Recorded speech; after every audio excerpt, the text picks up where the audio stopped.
What's up guys, JP here. Welcome to my channel. Another DIY session today. And to my 1.5 liter followers, welcome back. And I want to show you today my new setup for a bigger system for the transfer of my fish. And let's take a look. So this gonna be the new system that I been doing for the past days, and as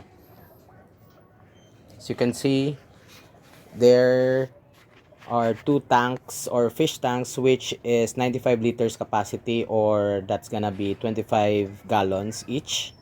And my existing fish will be transferred here, and they will be divided into two groups, group A and group B.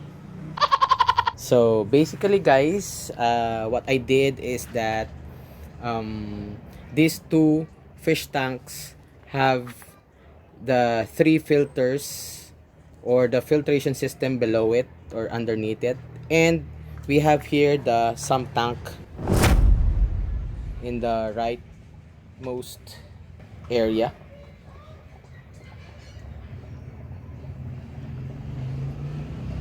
Okay, so I put some cover here for this time so that there will be no mosquitoes to enter our tank.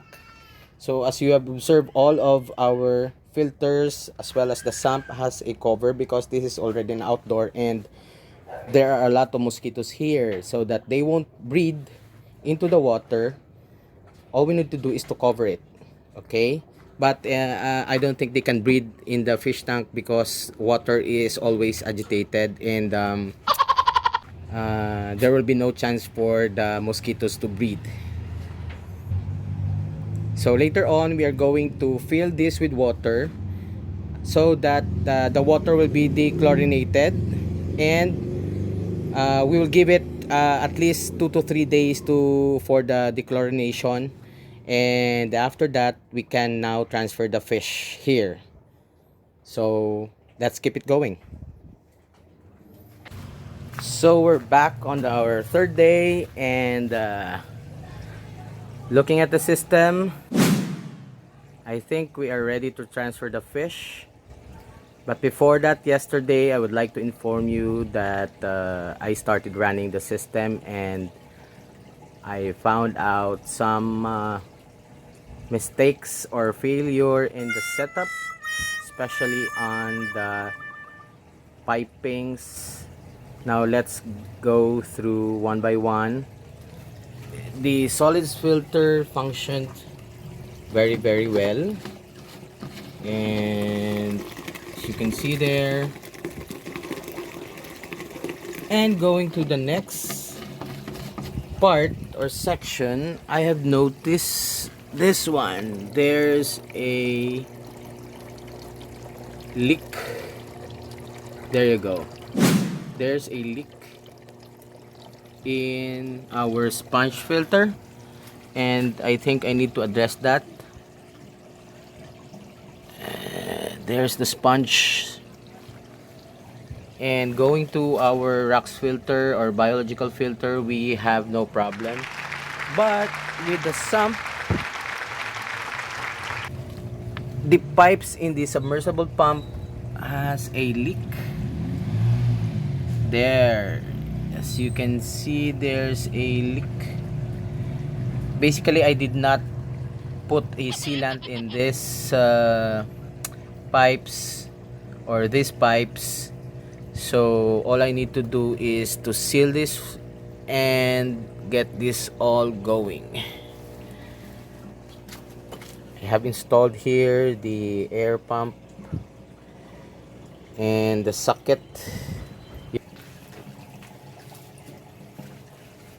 This one is our outlet from the sump tank. I call this the twin towers. Okay, and I think the system is working properly except for the leaks, and we will address that later on. So the same setup, I have a sponge filter, but I added a chemical filtration, which is activated carbon. By the way, I would like to thank Aaron of AWOL Pet Shop for giving me the opportunity to avail the activated carbon that I use here for my chemical filtration. And we will see if it will work in my system, but for more than 12 hours I think it is working because the water is clear. Okay, so I think we are ready to transfer the fish, and let's go and get them. Have the fish ready for transfer and to be integrated to the new system. I place them inside a poly bag or plastic bag because before we introduce them to the new system, we need to acclimatize them to the new environment so that they will not be stressed. So we will let them float for about 15 to 20 minutes before um, incorporating them to the new system, so that number one, the temperature, they will not be shocked with the temperature, because there is a temperature change from the old setup or from the old fish tank to the new system. And then another thing is the salinity and the pH. So we will incorporate the old water to the new system, and then let's do it.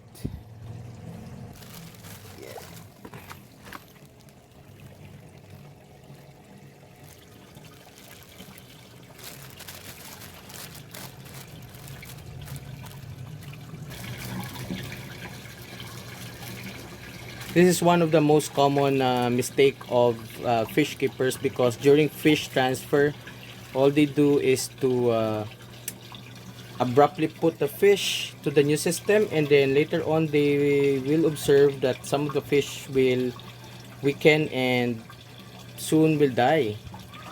And then that's the thing that we are avoiding here, because we need to take care of our fish. All we need is to have a small container for the refilling of the water during the acclimatization, and we will gradually get water from the new system and incorporate it inside the fish. So very careful.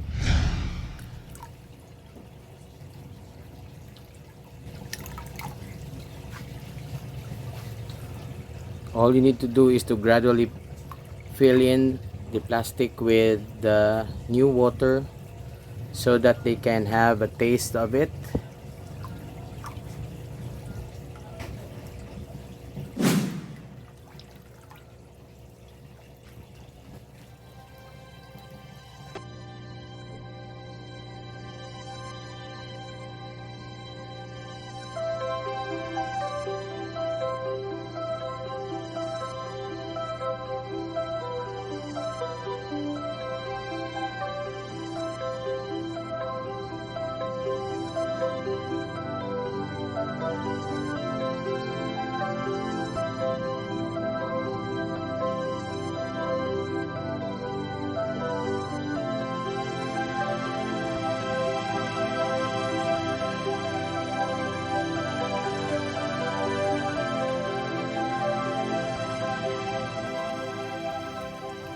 So as of the moment, they are still exploring the fish tank as they are new in the system.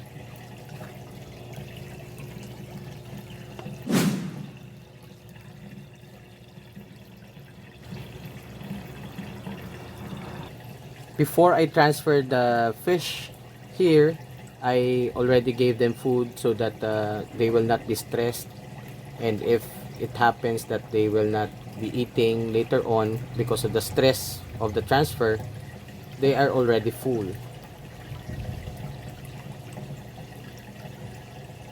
Okay, so that's it for now, and Please stay tuned on the next video clip that I will be uploading, and I will give you an update on what happened to this system. Thanks for watching, guys.